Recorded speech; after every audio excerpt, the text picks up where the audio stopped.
Some men chase time, others are devoured by it. Tonight's mystery begins not with a scream, but with a whisper carried through ticking brass and silence. A fugitive twin, a house of clocks, and a question that no justice can easily answer. Where are you tuning in from? And what time is it there? Let me know in the comments. Come closer now, and listen for the hour that refuses to pass. It was upon a dim and windless morning in late November that a soft knock, uncertain and faint, roused me from the armchair near the hearth where I had been reading a medical journal of unremarkable content. Holmes, seated cross-legged upon the rug and absorbed in his monograph on early Persian ciphers, did not so much as glance up. I rose and opened the door. There, on the landing, stood a lady clad in deep mourning, her veil drawn low and her gloved fingers clasped tightly about a small black reticule. Her eyes, though partially concealed, flicked past me and into the room beyond, not at Holmes, nor at myself, but at the brass pendulum of the clock upon our mantel. It swung with its customary indifference, yet I noted her gaze lingered there as though expecting some pronouncement from its monotonous cadence. "Mrs. Agnes Threlfold," she announced in a voice barely above a whisper. "I was told Mr. Holmes receives inquiries here." "You were rightly informed," I said, stepping aside. "Please, do come in." She entered like a figure from a waking dream, restrained, composed, but touched by something frayed at the edges. Holmes set his papers aside with a faint rustle. Mrs. Threlfold seated herself without invitation, as if any choice of position had already been made for her by some unspoken force. Her gloves, I observed, were of fine kid leather, too tightly drawn at the wrists, as though stretched beyond their design. One trembled slightly as it rested on the black trim of her skirt, while the other clutched her reticule with a desperation too polite to name. Holmes, who had not risen, regarded her over steepled fingers. "You have come far this morning, madam," he said. "From Withering Fell," she answered, "by the early train from Bishop's Croft." At the mention of the estate, I saw Holmes's eyes narrow ever so slightly. He said nothing, but a subtle shift in his posture betrayed his attention had quickened. "I would not have troubled you," she continued, her voice thin and dry, "were it not for the circumstances of my husband's passing. They say it was his heart, but I cannot rest with that. I cannot." Holmes inclined his head, inviting her to continue.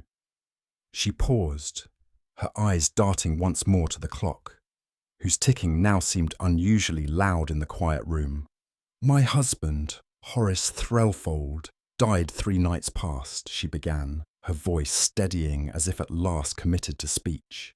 "He was in his study, which he kept locked from within during the evening hours, a habit that grew more frequent in recent months.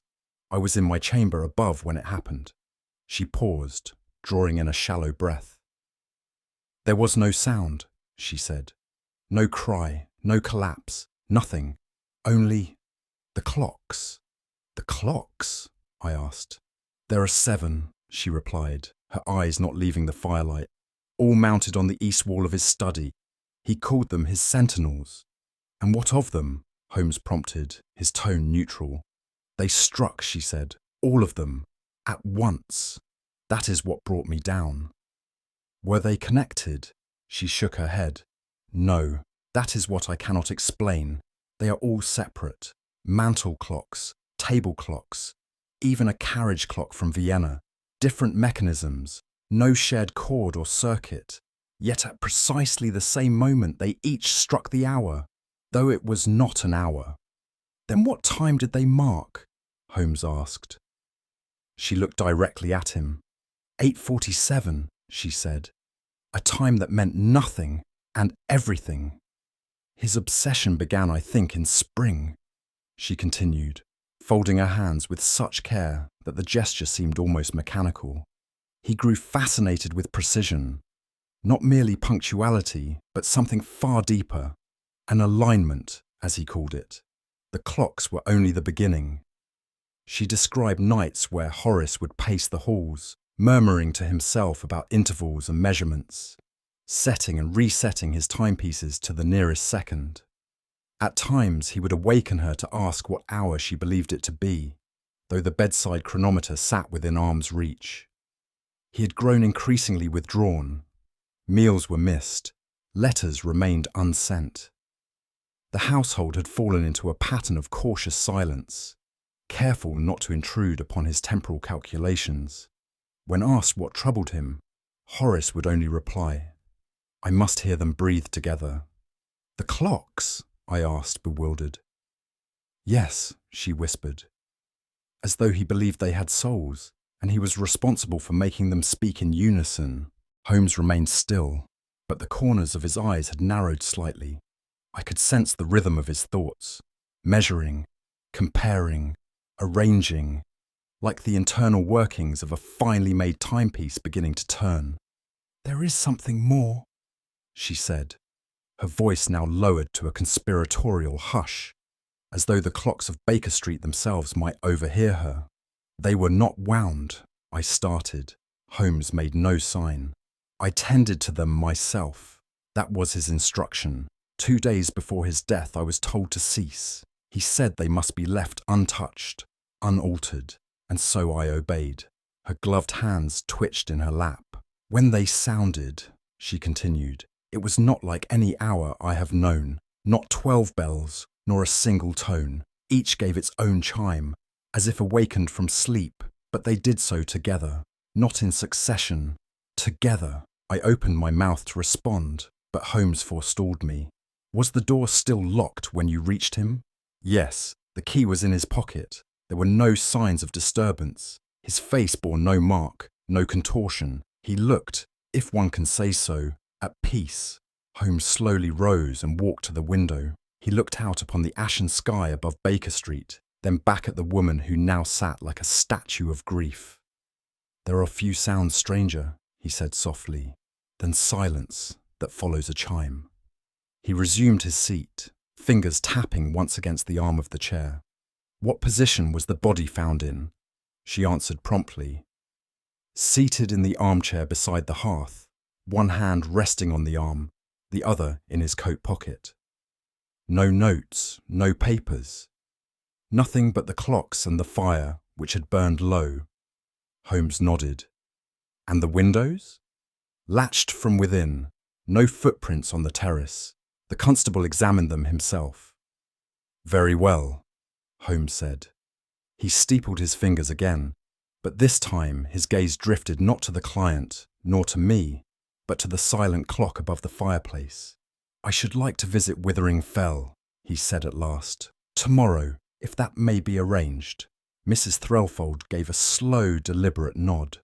"Thank you, Mr. Holmes. That is all I ask." But his eyes never left the clock. When the door had closed behind her, and her quiet footsteps had faded down the stair, Holmes remained motionless for some time. The fire hissed softly in the grate. At length, he rose and adjusted the hands on our own clock, no more than a minute's deviation. But he stared at it longer than the act required. "I find," he murmured, "that there are deaths which speak more loudly after they occur." I said nothing, but the words lingered, for though no wound had been found, no weapon seen, there remained something sinister behind that synchrony, a silence more troubling than sound. The train bore us northward through a sullen and colourless countryside, the windows blurred by a film of mist that clung like breath against a coffin lid. Holmes sat opposite me, his chin upon his breast and his eyes closed, not in sleep, but in that peculiar state of suspended activity I had learned to regard with respectful awe. His fingers tapped at intervals upon the inside of his coat, in time with some internal mechanism I could not hope to follow. Beyond Bishop's Croft, the land grew meaner, flat pastures veiled by bracken, and cottages crouched low under the weather as though fearful of the wind. When we at last descended from the hired trap that carried us the final miles to Withering Fell, a palpable hush met us at the iron gate. It was not silence as one finds in nature, but a stillness unnaturally imposed, as though something long dead had never quite left. Holmes paused at the threshold. "There are houses," he said, "where time walks louder than the occupants." I had no reply to that curious remark, for at that moment the front door creaked open, and a tall, gaunt man stood stiffly within the shadowed hall. The man who admitted us introduced himself, in tones both thin and colourless, as Ellison, the butler. His eyes, which might once have been keen, appeared now to stare not at Holmes or myself, but at some fixed point just behind us, as though we were phantoms that had arrived too late. He led us inward without a word more than was necessary, the sound of our steps seeming unnaturally loud upon the polished floor. "Has anyone entered the study since the evening in question?" Holmes asked. "No, sir," Ellison replied without inflection. "The door remains as it was found." "And the key?" "In Mr. Threlfold's pocket. Dr. Felbury removed it only after the constable gave permission." Holmes studied the man for a long moment. "You have been in service here for many years?" "27, sir." "Then you will know the clocks." Ellison hesitated. "I know that they struck." "Do you know how?" "I do not, sir." There was a pause, one that seemed to draw the very air taut. Holmes did not press him further, but I noted the way Ellison's hands remained folded tightly behind his back, as though they had once touched something they wished now to forget. Mrs. Threlfold met us in the drawing room, her complexion paler now than I recalled from Baker Street. She moved with the careful dignity of one who has rehearsed composure in solitude and cannot yet afford the collapse of grief. "The study remains as it was," she said. "I could not bring myself to enter." Holmes inclined his head slightly. "Nor should you. May I ask that it remain untouched until I have examined it?" "Of course." "There are certain peculiarities to the case," he continued gently, "and the preservation of atmosphere may prove more valuable than any written statement." She nodded, her hands clasped tightly at her waist. "I have left the key upon the escritoire in the morning parlour," she said. The constable sealed the door behind him. "I have not broken the wax." "Very good," said Holmes. "We shall examine it shortly." There was no further conversation. Mrs. Threlfold withdrew, leaving us once more in the hush of a house that had forgotten how to breathe. Holmes stood a moment, head inclined, as though listening to something that refused to speak. Then he turned and moved toward the east wing without another word. The eastern corridor into which we now passed seemed scarcely trodden, its air tinged faintly with beeswax and age. Though it was midday, the windows admitted little light, their diamond panes dulled by a film of dust and condensation. The hallway bore the unmistakable scent of wood that had not been disturbed, dry, brittle, and long undisturbed by life. I found myself lowering my voice when I spoke. "This house has the feel of a crypt." Holmes gave no answer, though I noted the minute inclination of his head. His gaze passed along the wainscoting and cornices with surgical interest, lingering at intervals upon imperfections too subtle for my own eye to detect. A loose thread here, a faint scrape there. None seemed to escape his silent catalogue. The ticking of a clock reached us from somewhere distant, though we could not place the source. It was not the rich, assertive sound of a drawing-room regulator, but a soft, persistent click, like a fingernail upon glass. As we approached the study door, sealed by a thin ribbon of wax over the keyhole, Holmes came to a stop. "Time walks here, Watson," he murmured, "but not, I think, as we understand it." We entered the sitting room adjacent to the study, where Mrs. Threlfold had suggested we might prepare. It was a narrow chamber, modest in furnishings, but arranged with rigid symmetry. A writing desk, a wing-back chair, and a long sideboard faced the eastern wall, above which hung 7 clocks, each one distinct in form, yet eerily identical in scale and placement. They were spaced with mathematical precision, each bearing a brass plate affixed at the base. Their dials turned toward the room like sentinels. There was a French ormolu with delicate filigree, an English carriage clock of stern elegance, a Viennese glass timepiece that caught what little light the room allowed. Yet they all shared one trait. Each was frozen at precisely 8:47. I approached and examined them more closely. No sign of winding, I said, nor, it appears, tampering. Holmes crouched beside the lowest and studied the space beneath. A performance in 7 acts, he said. I looked at him. The hour is the actor, he continued, and the stage was death. There was something chilling in the air. Not temperature, but a disquiet. These clocks had not marked time, they had orchestrated it, and they had done so in perfect, unnatural harmony. Mrs. Threlfold had joined us once more, and at Holmes's subtle prompting, she explained how the chimes had broken the silence that night.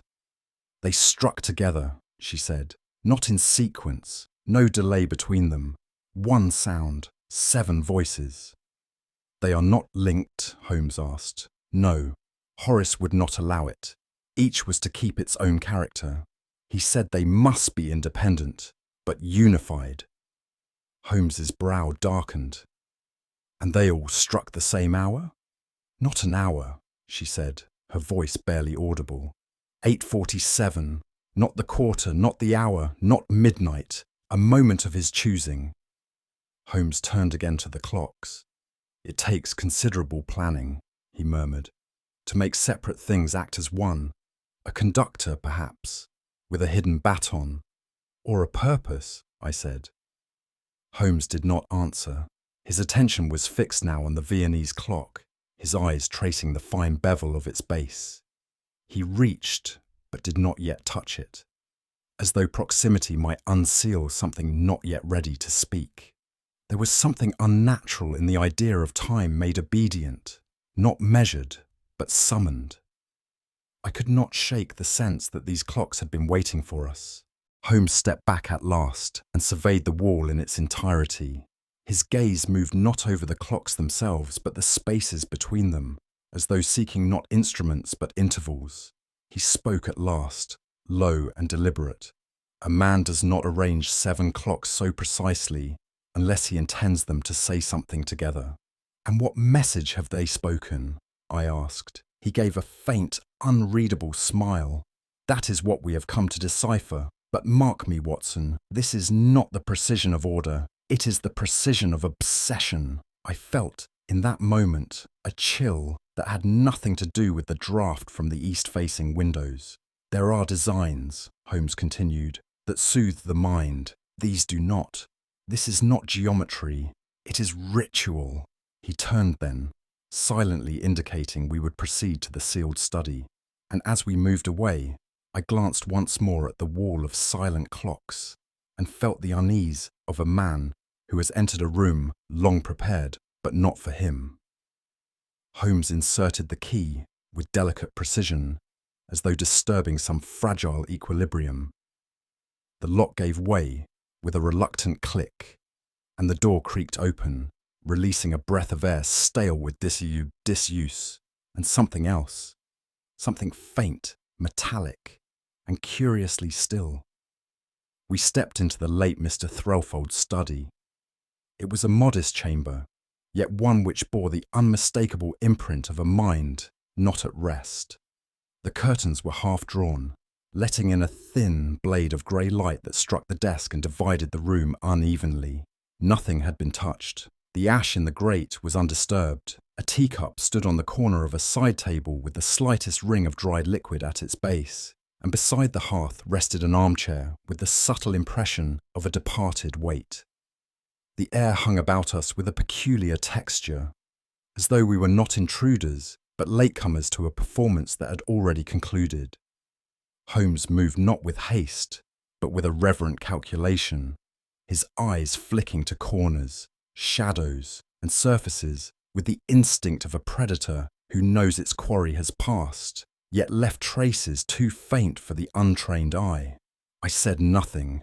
The room seemed to demand silence. Against the northern wall stood the 7 clocks. In the context of the house, they seemed less ornamental than sentient, positioned at precise intervals along a single line, their symmetry unsettling in its exactitude.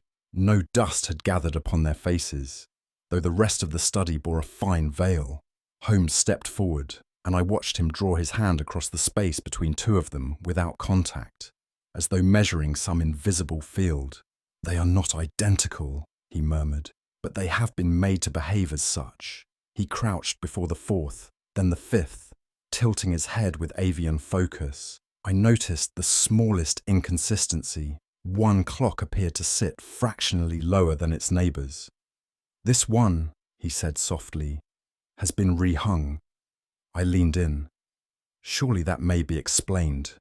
Repairs? Adjustment? Holmes gave a faint smile. "The nail bears no dust upon its edge, nor is the surrounding paint dulled. This alteration was recent and deliberate."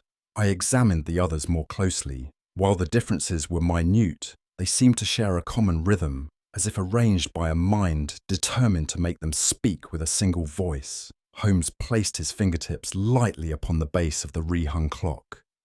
"There is something behind it," he said, "but it is not sound." Holmes turned his attention to the general air of the room, inhaling once, sharply, before stepping back. His eyes narrowed. "You perceive it, Watson?" I took in a deep breath. "Dust, wood polish, and something else." "Indeed, brass polish, faint but distinct, and something fainter still, pipe smoke, Turkish, by the sweetness of it." I looked about. Yet there is no pipe, no tray, and Mrs. Threlfall claimed her husband gave it up 3 years ago. "She did," Holmes said, running a gloved hand along the edge of the hearth. "And there is no ash, not one speck that is not grey with age." The scent was neither strong nor fresh, but it lingered in such a way that it suggested not a daily habit, but a hidden one, or perhaps a memory called back by some recent intrusion. Holmes moved to the writing desk and paused. "This polish is modern, too modern for the wood it serves. Someone has handled the brass fixtures with care, but not familiarity. And the smoke? Someone was here," he said, "whose habits did not belong to the household." He said no more, but I noted that his gaze had returned to the fourth clock. With great delicacy, Holmes reached once more for the clock that had drawn his earlier attention. Producing his lens from his inner pocket, he adjusted the light to strike the dial obliquely, allowing him to trace every imperfection upon its face. For a full minute he said nothing, then he gave a soft, satisfied exhale. "Here," he said, beckoning me closer. "Beneath the Roman numeral 7, I peered through the lens. At first I saw nothing, but with the correct angle I discerned a mark, no larger than a pin's width, yet distinct. A narrow scratch, shallow but deliberate, running horizontally along the curve of the enamel." "Accidental?" I ventured. "Not at all," Holmes replied. "See the uniformity, the restraint. It has been made with a fine blade. No hesitation in the stroke. A marking, but not for the eye. Perhaps for alignment." He pressed gently upon the side of the casing. There was the faintest click, and the front face gave way, just slightly, revealing a hinge concealed in the surrounding woodwork. Holmes stood. "This is not a clock," he said, "or not merely so. It is a mask." And with that, he reached to unfasten the backplate. The backplate gave way with quiet resistance, revealing not a mechanism of gears and springs, but a small, hollow cavity. Within lay a folded square of paper, precisely creased and yellowed only slightly at the edges. Holmes withdrew it and handed it to me. "Do the honours, Watson." I opened the paper. Upon it, written in a fine and slanting hand, were 2 words, "No shadow." I read them aloud. Holmes's brows furrowed, though not in confusion. He seemed to regard the phrase with recognition, as if it corresponded not to fact, but to symbol, an echo of something yet unspoken. "An expression," he said, "designed to carry meaning beneath its surface." "What sort of meaning?" "One might suppose it refers to light, or its absence." But in psychological terms, a man with no shadow may well be a man without past, without reflection, or one who should not be seen. He turned the slip over. Nothing on the reverse. This was hidden behind a false clock marked with precision and scent, and it was not left at random. He returned the paper to his coat pocket. Whatever the intent, he said quietly, this is not the language of mourning. It is the rhetoric of concealment. Holmes left the study for a brief time, and at his request I summoned the maid, a plain and somewhat timid creature by the name of Hannah. She entered the drawing room with a hesitancy I have seen in those who walk daily among silences they do not dare disturb. "You served Mr. Threlfold his evening tea?" I asked. She nodded. "Every night, sir, except the last." "Why not the last?" "He said not to enter, said he was aligning things." Her voice dropped a little, almost unwillingly. "He talked to them, sir. The clocks. I heard him once, when I brought up a tray he hadn't called for." "What did he say?" She swallowed. "I couldn't make out all of it, but he said, 'Soon you'll speak together. All of you. One voice.'" "And his tone?" She hesitated. "Soft, like someone talking to children. But then, he raised it, just once. Said something like, 'It must be exact.'" Holmes had returned by then and watched her with silent intensity. "You did not mention this before?" he asked. "No, sir. I thought it meant he was losing his mind." She lowered her gaze. "I don't think I was wrong." When Hannah had gone, Holmes re-entered the study without a word and moved across the floor in long, deliberate strides. At intervals, he paused, pivoted, and paced again, as though plotting invisible lines between the clocks, the hearth, the chair, and the door. I remained silent, unwilling to disturb what I recognized as the unfolding of a hypothesis not yet ready to name itself. At one point he knelt, removed a small length of twine from his pocket, and stretched it between 2 points, the centre of the chair and the midpoint between clocks 4 and 5. He examined the angle, then he rose. "These are not ornaments, Watson," he said at last. "They are coordinates." "Coordinates for what?" "For timing, certainly, but also for something else. Something visual, perhaps, or spatial. This is not the arrangement of grief. It is a geometry of intention." He stood now in the very centre of the room, eyes closed for the briefest moment. "This is no study," he murmured. "It is a theatre of precision." He opened his eyes, and something or someone watched from beyond the curtain. The next morning, under a grey sky so uniformly dismal it seemed almost painted, Holmes proposed a short diversion before returning to Withering Fell. We made our way on foot to the village rectory, a modest stone structure that wore its ivy like an old man wears regret. The vicar, a mild-featured gentleman by the name of Mr. Altham, received us with polite confusion. "I fear I cannot be of much assistance," he said, when Holmes explained the general nature of our interest. "Mr. Threlfold was a reserved man. He attended services only sporadically in recent years." Holmes smiled faintly, and in earlier years, more regular then, though never warm. I always sensed he carried some private burden, one he did not care to confess to clergy. He hesitated, then added, "There were rumours, of course, not of impropriety, but of a brother." Holmes's interest sharpened. "Go on." "Twin brother, so the talk went. Edwin, I believe. A wild one, sent off to India before his 20th year. There was talk of death, fever, if I recall, but nothing was ever printed. Did you know him personally?" "Never. But if he did return," said the vicar softly, "he did so with great care to remain unseen." There was a pause, during which Mr. Altham appeared to weigh the value of what little he had said. He clasped his hands before him and studied them with the faint irritation of a man confronted by memory.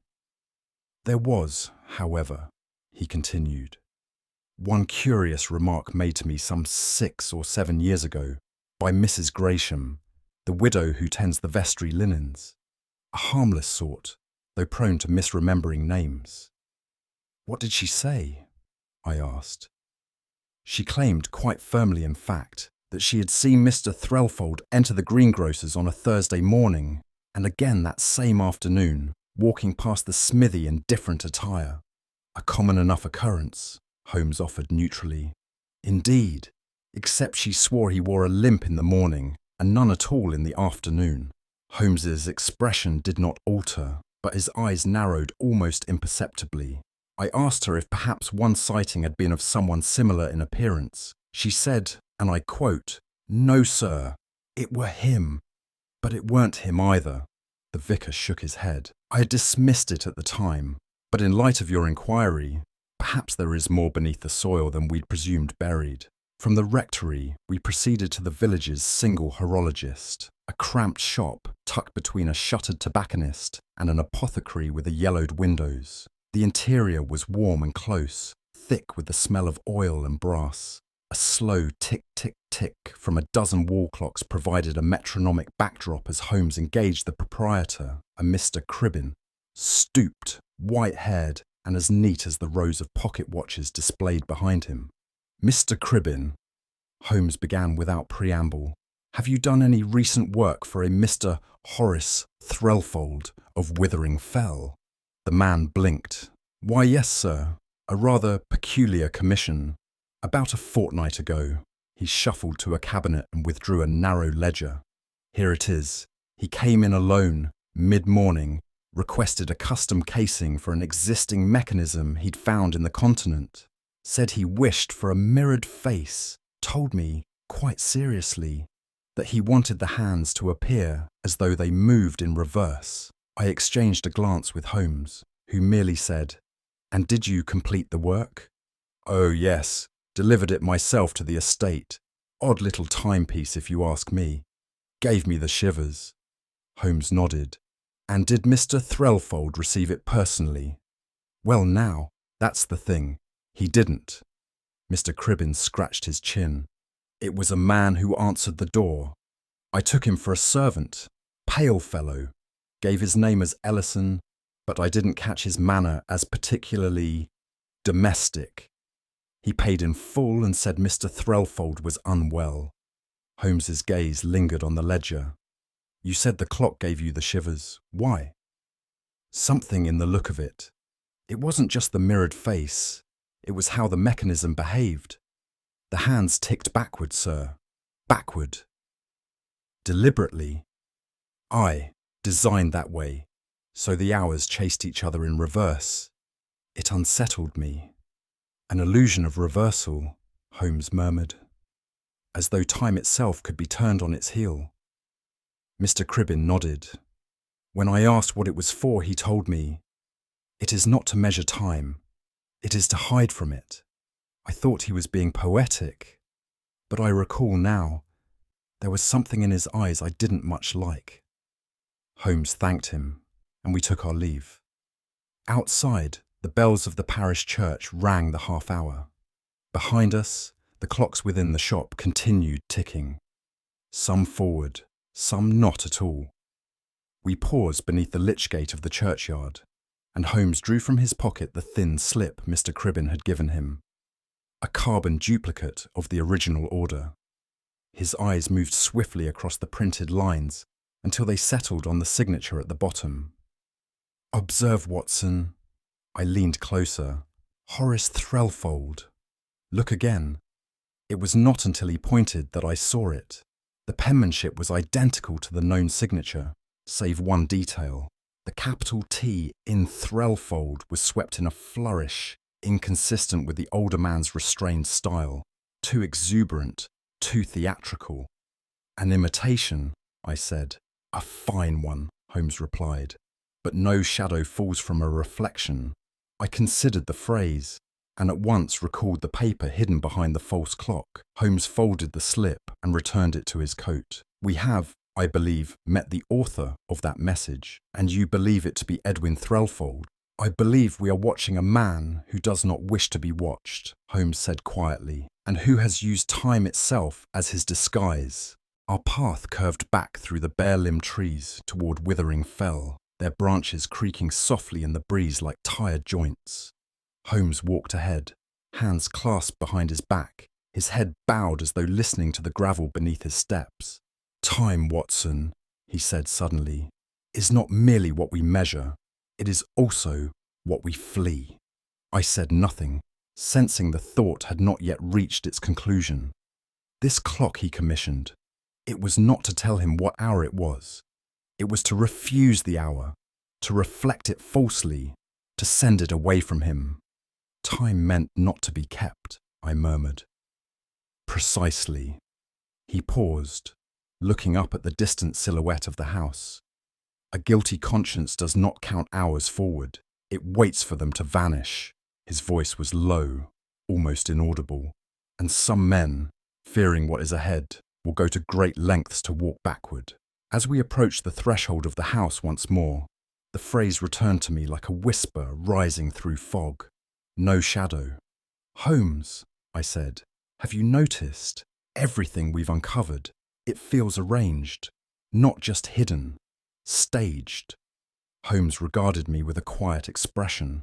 "I do not know what performance we are witnessing," I continued, "but it is no ordinary deception. It is as if someone has written a play, and the only part left to act is death." Holmes's brow lifted slightly. "Then we must be cautious, my dear Watson," he said, "for those who write such plays are rarely content to leave the final act unwatched." And as the door closed behind us, I could not shake the feeling that we had stepped onto a stage long prepared, where the audience might be seated just behind the walls. It was past midnight when Holmes laid a finger to his lips and beckoned me to follow him from our guest quarters. The halls of Withering Fell had long fallen into that peculiar nocturnal silence which belongs not to peace, but to places grown too accustomed to quiet. A single candle, shielded in Holmes's hand, offered our only illumination as we stole through the corridor like trespassers in a crypt. The study door creaked open under Holmes's hand, with a sound I felt rather than heard. The air within had not changed since our previous visit. Cold, stagnant, faintly metallic. Holmes closed the door gently behind us, and for a moment we stood in complete stillness, our shadows wavering on the walls like spectres uncertain of their form. "Speak only if necessary," Holmes whispered. "This is a room built to listen." He moved toward the eastern wall, where the 7 clocks stood silent in their symmetrical watch. The candles' flicker cast elongated hands across their faces, as though each were grasping blindly at time it could no longer hold. Holmes knelt before the 4th clock, the one we had previously examined, and with a precision born not of haste, but of understanding, began to feel along the panel behind it. The faintest click sounded, and Holmes stepped back. The clock, mounted upon what appeared to be solid wall, gave slightly beneath his hand. He pressed the upper right corner, and a concealed hinge yielded. The entire structure, frame, case, and all, swung outward in a motion so smooth and silent that I scarcely believed my eyes. Where once there had been wood, there now gaped a shadowed cavity, narrow and deep, no wider than a man's shoulders. Holmes held the candle aloft and peered inward. The hollow behind the clock was lined with aged planks, dust clinging in whirls and spidering up from corners undisturbed. Yet there, near the inner lip, I saw something that disturbed the harmony, a faint smear upon the wood, where dust had been wiped away. Without a word, Holmes retrieved a small pencil from his coat and laid it gently upon the lower edge of the opening. It did not fall. The recess ran deeper than I had imagined. "Someone has entered this space," he said quietly, "and recently." The air that issued forth from within was stale but not cold. It carried with it the unmistakable scent of oil and something else, something faintly human. Holmes stepped aside and without ceremony entered. I followed Holmes into the narrow recess which turned sharply and continued as a low, claustrophobic passage running along the internal wall of the study. It was a space not meant for regular passage, but for access in secrecy, for movement without detection. The floorboards creaked beneath our careful steps, though not loudly. Dust softened every surface, but along one edge ran a faint track barely discernible, where pressure had disturbed the years of accumulation. Holmes traced the track with his fingers. A man passed through here, possibly more than once. The oil from skin and sleeve is sufficient to alter the dust's consistency. See how it gathers along the corners, but not here. We reached a junction where the passage widened slightly and ended at a panel, featureless, but for a faint indentation near its edge. Holmes touched it, and the panel yielded with a faint groan, revealing a concealed exit into the servants' corridor of the house. The entry point is close to the back stairs, Holmes murmured. Ingenious. He returned through the panel and examined the hinges from within. It opens both ways. I felt a chill then, not from the air, but from understanding. The walls of Withering Fell had been hollowed by something more cunning than time.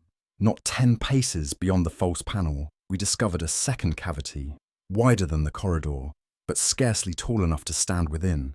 It had been carved into the space between two internal walls, and unlike the corridor, it bore signs of sustained occupation. A threadbare blanket lay folded in one corner. A small tin lamp, now empty, rested beside it.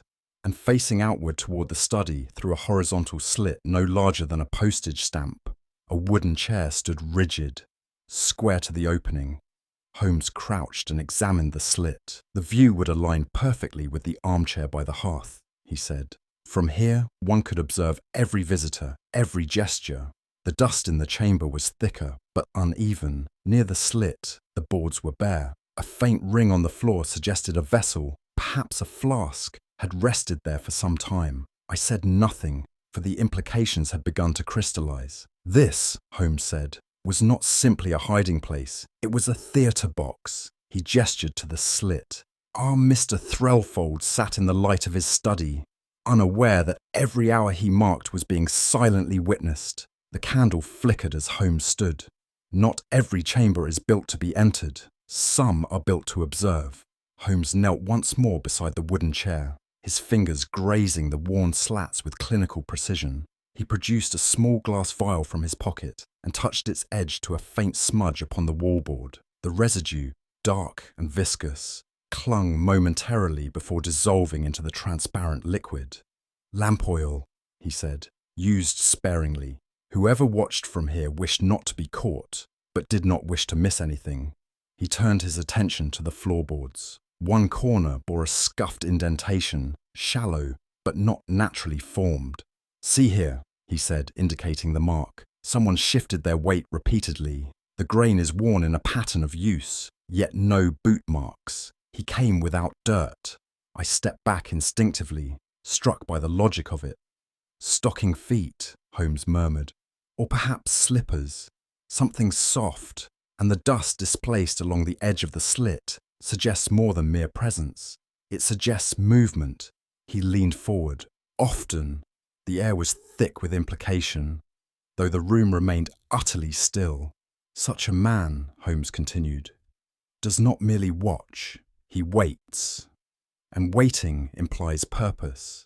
He turned back toward the corridor. But if he waited, then what for? And with that, he moved again toward the study. We returned silently to the study. Holmes moved now with increasing purpose, kneeling before the cold hearth and examining its interior with the intensity of a man reading the margins of a confession. He withdrew a slender steel tool from his coat and sifted gently through the ash. There is paper here, he murmured. Burned, but poorly. These corners are heavier than newsprint. Parchment, perhaps. Something meant to be kept. A flash of faint red caught my eye. Holmes reached into the deepest part of the grate and produced a small shard of glass. One edge was jagged, but along the other ran a thin smear, rust, brown and unmistakable. Blood, he said softly, fresh when spilt, though now congealed. He held the fragment to the light. This is no bottle glass. It is flat, smooth, beveled. Window pane or clock face. I step closer. You think the murderer broke something as he fled? Perhaps, he said. Or perhaps the clock itself was never meant to remain whole. He wrapped the shard in a handkerchief and tucked it away. The ashes do not lie, he said, but they rarely speak unless coaxed. And then he returned his gaze to the wall of clocks. Holmes remained crouched for a moment longer, his gaze fixed not on the glass shard, nor the grate, but on the silent array of clocks as they loomed above us. Then, without a word, he stood, crossed to the candlestick, and shielded its flame with his hand. The room darkened slightly, though the shadows remained calm. Not yet, he murmured. We must not speak of this, not here. I watched as he moved with that peculiar gravity he reserved for moments of deduction not yet ripe for utterance. He placed the wrapped shard within his coat and ran one gloved finger along the mantle's edge. There are patterns that must be traced not only with the mind, he said, but with silence. He extinguished the candle. In the darkness, we stood a moment longer.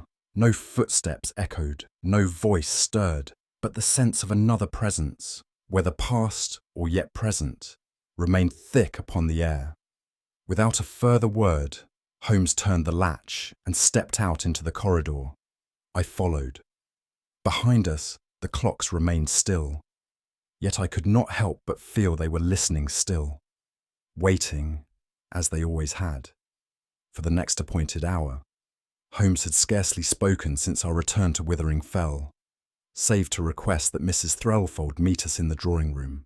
She entered in her usual state of composed bereavement, but I noted at once that her shoulders were drawn tighter than before, her mouth set, not in sorrow, but in expectation.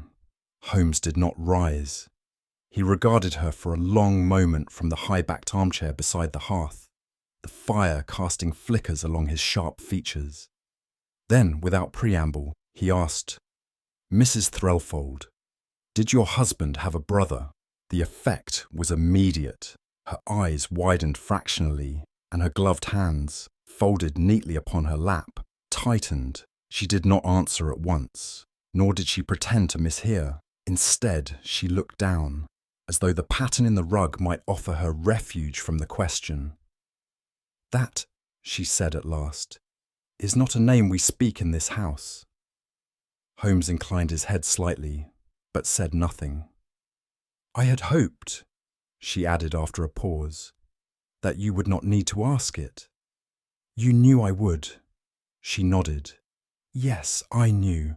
Her voice was soft, but its weight fell heavily upon the room. The past had not been buried. It had simply not been named. It was 30 years ago, she began, before Horace and I were married. He was 22, a man already drawn to quiet habits and quiet corners. But he had a brother, Edwin. They were born only minutes apart, yet no two beings could have been less alike. She paused, drawing breath with difficulty. Edwin was tempestuous, vain, reckless, manipulative when it suited him. He detested the rigidity of their father's expectations. And when the old man left him out of his will, she looked away. They quarrelled. Edwin swore he would make his own fortune. He left for Bombay and joined an expedition into the northern provinces, searching, I believe, for a collapsed monastery or some lost relic. I only know that letters stopped arriving. 2 years passed, and then a notice. Edwin Threlfold, presumed lost in the Punjab, body unrecovered. Horace never spoke of him after that. Not once in 30 years. He erased the portrait, removed every trace. I believed he did it out of grief. Now, she faltered. Now I wonder if it was fear. Holmes's fingers, steepled before him, did not move. He had entered that state of stillness I had come to recognize. The pause before some grave truth chose whether or not to emerge. There came a letter, Agnes said. and this time her voice was firmer, as though the words had at last demanded to be said. 6 months ago. No return address. The postmark was faded, but Horace examined it at length and said only, India. She removed a folded paper from the drawer of the escritoire and held it out to Holmes. It was creased and thin, and the ink had begun to blur at the edges. He opened it, and we both read the single line, He who took time from me shall lose his own. There was no signature. Holmes studied the paper for a long moment, then held it to the light. What did he say when he read it? He said nothing for nearly a full day. He sat in the study staring at the clocks. When I asked him if he was unwell, he replied, A man may run forward in time or back, but never away. She looked at us both. He burned nothing. He hid nothing. He left it there, where I might find it. And yet, I do not believe he ever intended to speak of it. Holmes folded the letter once more and returned it to her hand. Agnes sat beside the hearth now, though the fire had burned low. Her eyes remained fixed on the grate as she continued. After the letter came, he changed, subtly at first, avoiding town, dining at odd hours, locking the study even when he was within. He said he required precision, that his clocks must align, that the house must breathe at the same rhythm as his thoughts. She gave a short, bitter laugh. What does one say to such things when spoken by the man one has shared a life with? Her hands trembled slightly. I would wake in the night and hear him speaking, not to himself, but as if answering some voice beyond the wall. Soon, he would whisper, soon we shall all strike together. She paused, then added, I began to fear that he was not speaking to the clocks, but through them. Holmes leaned forward slightly, his eyes narrowed in thought. He moved as if under observation, she said. Even his breathing became measured, and when I asked if something was wrong, truly wrong, he answered only, Time is not the enemy, time is the witness. She shuddered. I believe he knew he was being watched, and I believe he knew by whom. Holmes stood and walked slowly to the window, drawing aside the curtain with a single finger. The pale morning light did not dispel the gloom within. If Edwin returned, he said, he would have done so not as brother, but as revenant, a man presumed dead who must remain so, except to the one who wronged him. You believe Edwin was alive? She asked quietly. I believe someone has dwelled within this house without name or shadow, someone who studied the clocks as intently as your husband did, and waited. Her breath caught, but she did not speak. He could not enter as Edwin, Holmes continued. Too many would have remembered. He must become something else. A servant, perhaps. A supplier. A face glimpsed but not studied. Agnes swallowed hard. You mean he was here? In the house? Holmes turned, his expression unreadable. I believe he still may be. At that, a floorboard groaned softly behind us. It was nothing, perhaps. A settling of the timbers. But in that moment, I confess I glanced toward the door with a chill that no fire could warm. Holmes folded his hands behind his back. There are ghosts, Mrs. Threlfold, but not all of them are dead. We had scarcely left the drawing room when we encountered Ellison, standing in the dim hallway near the servants' stair. His expression, as always, bore the immobile dignity of age and duty, but this time there was a tautness beneath the stillness, like stretched wire behind weathered cloth. Holmes stepped toward him gently. Mr. Ellison, he said, may I ask you one question? The butler inclined his head. Of course, sir. Have you ever seen? Holmes asked softly. The man with no shadow. For a moment, Ellison said nothing. Then his jaw clenched and his eyes widened, not in confusion, but in the dawning terror of recognition. His right hand lifted slightly, then dropped again, as though memory had weight enough to stagger him. No, sir, But the sentence did not come. His knees buckled, I reached him just in time to prevent him falling headfirst onto the stair. He collapsed against me, breathing ragged, a hand pressed to his chest. Agnes came running at the sound, and Holmes crouched beside the old man, his face inscrutable. "He has seen him," Holmes said softly, "perhaps more than once." Ellison's lips moved, but no words emerged, only the faint rattle of a name too long unspoken. We carried Ellison to the settee in the parlour, where Agnes knelt beside him with a composure born of habit, not hope. His eyes fluttered beneath closed lids, and his hand clutched hers with the desperation of a man clinging not to life, but to silence.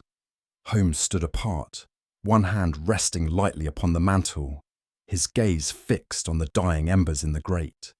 "There are names," he said quietly, "which outlive the bodies they belong to." He did not elaborate.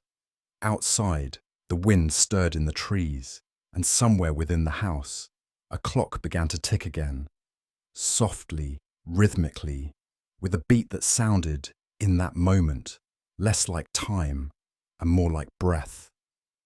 The rain had ceased, and a pallid light filtered through the tall windows of the study when Holmes summoned the household together. Mrs. Threlfold, pale but composed, stood near the hearth. Ellison, though recovered in body, remained visibly shaken and silent. The housemaid lingered in the threshold, and I took my place near the armchair where the late Horace Threlfold had last been seen alive. Holmes stood before the wall of clocks, the seventh of which bore his unbroken gaze. "Ladies and gentlemen," he said quietly, "we are not here to speculate, but to rewind, minute by minute, the final scene of a man's death. A death without wound, without cry, but not, I believe, without method." He gestured to the clocks. "These instruments, though varied in make, struck in unison. That fact alone refutes accident.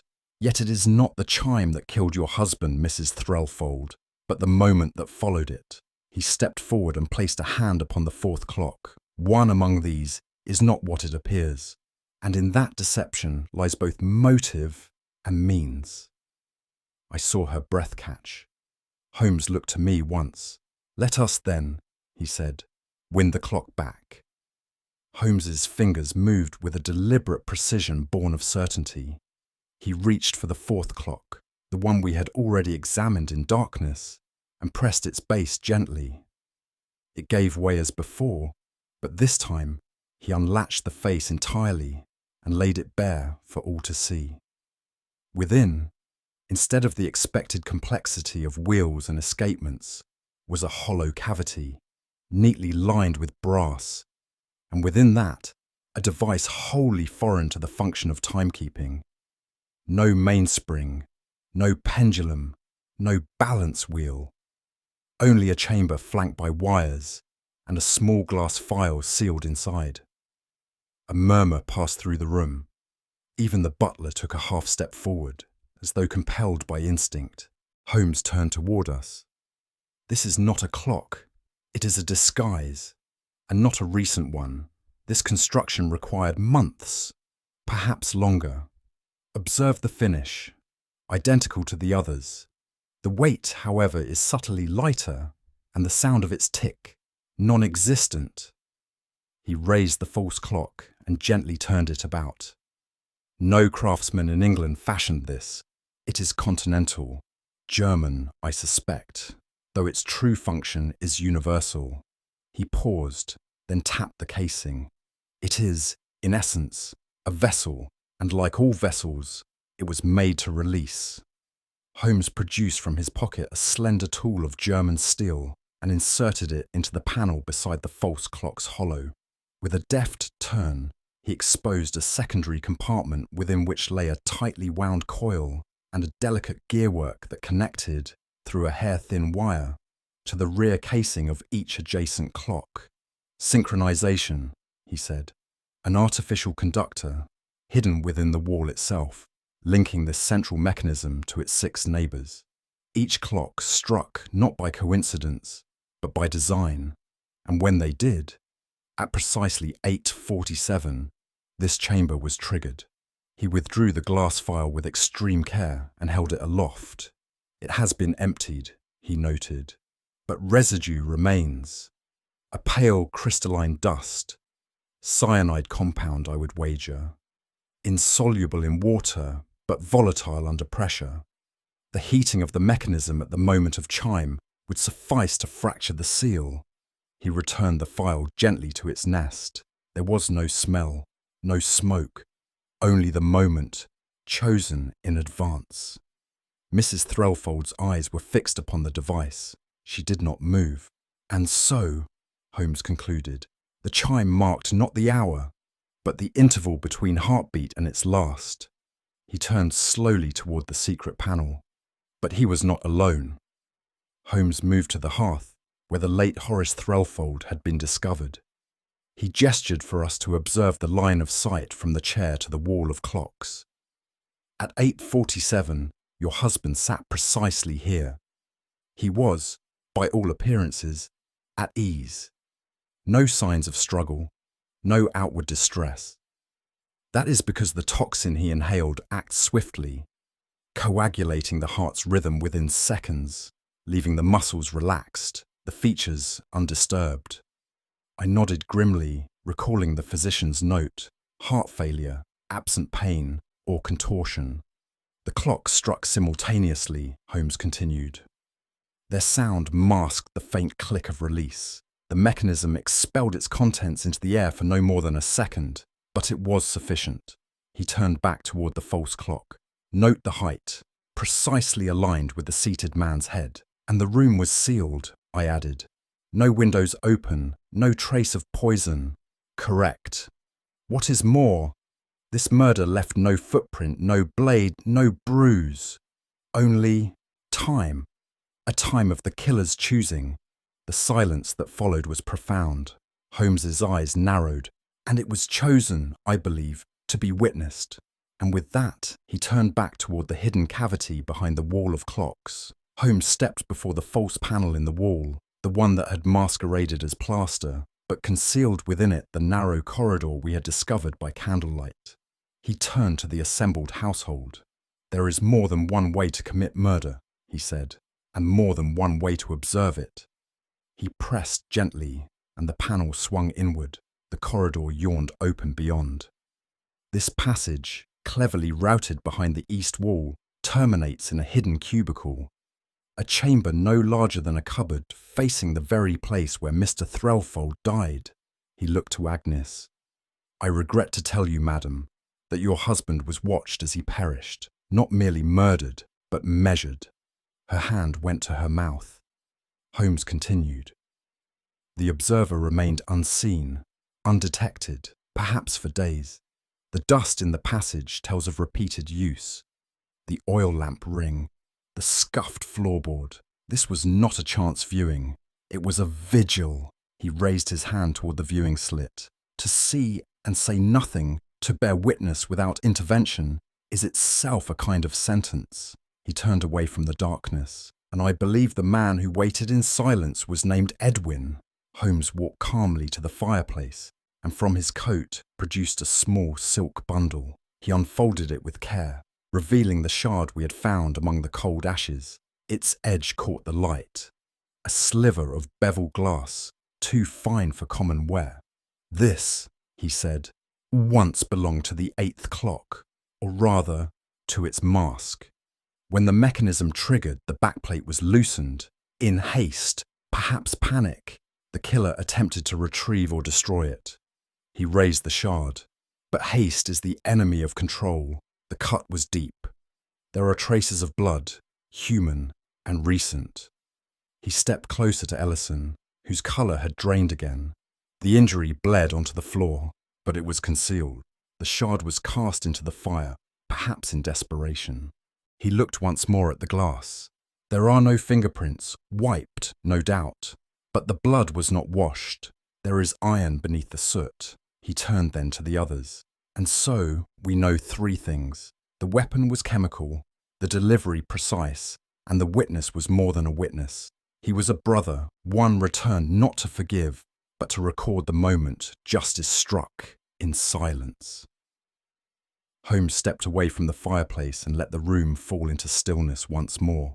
30 years ago, Edwin Threlfold was cast out, left without inheritance, identity, or acknowledgement. His brother remained, prospered, and, if the contents of that letter are to be believed, never sought his return. He turned to Agnes. The clocks were not merely an obsession, they were a penance. Your husband knew, whether consciously or in dreams, he heard the echo. He gestured to the false clock. Edwin returned not with accusation, but with artifice. He built a theatre of time, not to count the hours, but to reverse them, to make Horace live every second knowing he was no longer alone. He paused. He who took time from me shall lose his own. The letter said as much. It was not a metaphor. It was a verdict. I glanced toward the clocks. And the hour, 8:47, chosen with intent. Perhaps the time of Edwin's exile, or some moment lost to him. But whatever its origin, it became his weapon. Holmes folded his arms. There is a precision to revenge that justice seldom achieves.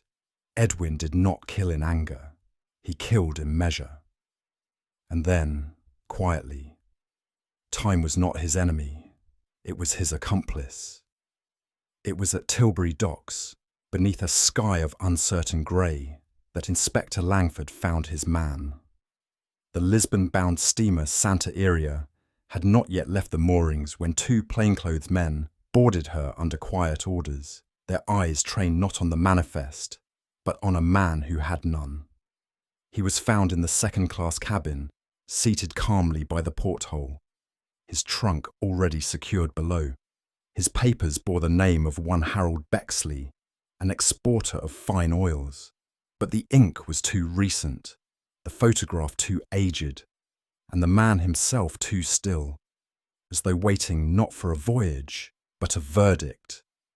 Langford approached with the cautious gravity of a man unwilling to believe his quarry until the trap had fully closed.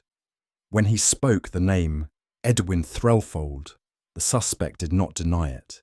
He merely closed the book upon his knee and said, "So, my brother's clocks were faster than I thought." There was no struggle, only a long gaze into the fog beyond the quay, where the outlines of cranes and ships merged into a pale oblivion. It was, I later thought, a fitting end for a man who had lived in the margins of identity, a name reclaimed just as it vanished. We returned to Withering Fell 2 days later. The house stood unchanged in appearance, but the air within it bore the silence of a structure unmoored from its master.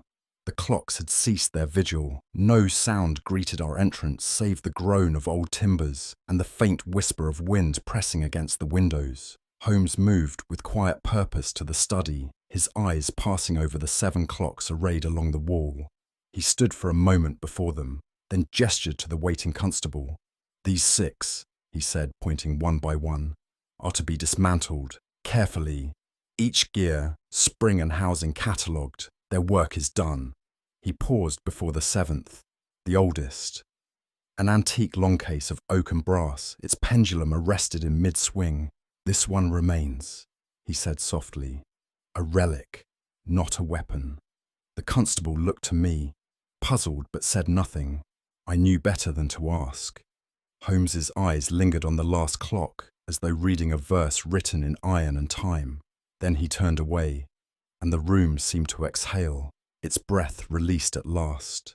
As we stepped out into the fading afternoon, the estate behind us retreated into shadow.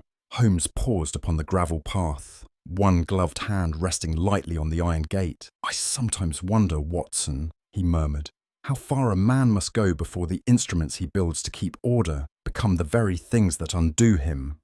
I offered no reply. There was something in his voice that discouraged intrusion.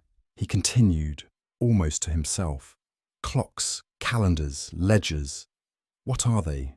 But illusions, nets we cast across the current to slow the flood. But time does not keep pace. It lingers, accelerates, vanishes, and when a man dares to hold it still..." He fell silent, then turned his gaze toward the cold windows of the study. "No man," he said, "should hear time scream." The wind stirred the bare branches above us, and for a moment I imagined the ticking resuming, not as measure, but as cry. We walked on, our boots whispering against the path, and did not look back. The train that bore us back to London was a late one, and the compartment we shared was dimly lit, the lamp above swaying gently with the rhythm of the rails. Holmes sat opposite me, his features inscrutable behind a veil of reflection. The events of the past days had drawn no triumph from him, only a gravity that deepened as distance grew. I studied him for some time before I spoke.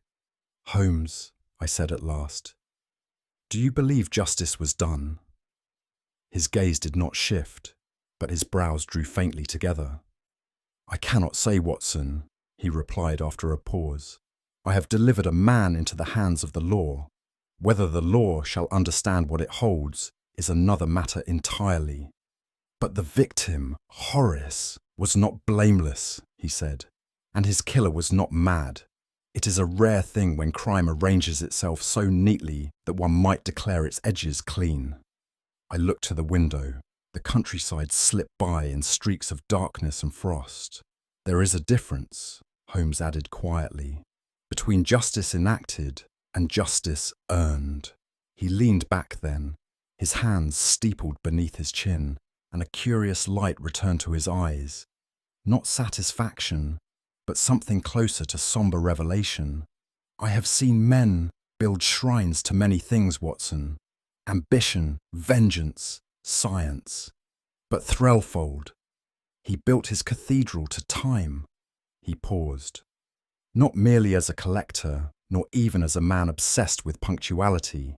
No, he worshipped time as one worships a deity both cruel and necessary. He sought to tame it, perhaps even to reverse it. Each clock he acquired was a brick in that edifice, a prayer carved in metal and tick." I listened, uncertain whether he spoke of Threlfold or some larger spectre. "But in doing so," he went on, "he created the very altar upon which he was sacrificed. For what is more fitting, Watson, than to be struck down by the god one laboured to appease?" He closed his eyes briefly, then added, "His brother did not destroy the cathedral. He simply rang its bell." Outside, the wind rattled against the window pane, and for a fleeting second I imagined the chimes again, not melodic, but funeral. In that rhythm lay no comfort, only inevitability. Holmes said little after that. He remained as he was, lost in some interior corridor of thought that I dared not enter.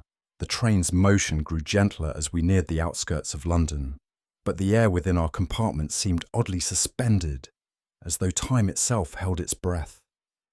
I glanced at my pocket watch, more from habit than necessity, yet when I opened it, I found it still, its hands motionless at the hour we had departed the estate. Puzzled, I held it to my ear. No ticking met me. I wound it carefully. Still nothing. Holmes opened one eye, noting the gesture. "Some hours," he said, "do not wish to be measured." I closed the lid and slipped the watch away. For a long moment, we sat together in silence. Beyond the window, the lamps of the city drew closer, flickering like stars pulled into orbit. Yet within the carriage, no sound accompanied their arrival. It was not peace that filled that hour, nor dread. Only a quiet too deep for either, a silence that would not pass, but remain. Even now, I think of it when I hear a clock strike, and wait to see if time will answer. As our train pulled away from Withering Fell, I noticed Holmes staring into the fading dusk, his fingers steepled beneath his chin. "Horace Threlfold tried to measure time, Watson," he murmured. "But time, when watched too closely, watches back. In attempting to master it, he made himself prisoner to a ghost, not of his brother, but of guilt measured in minutes."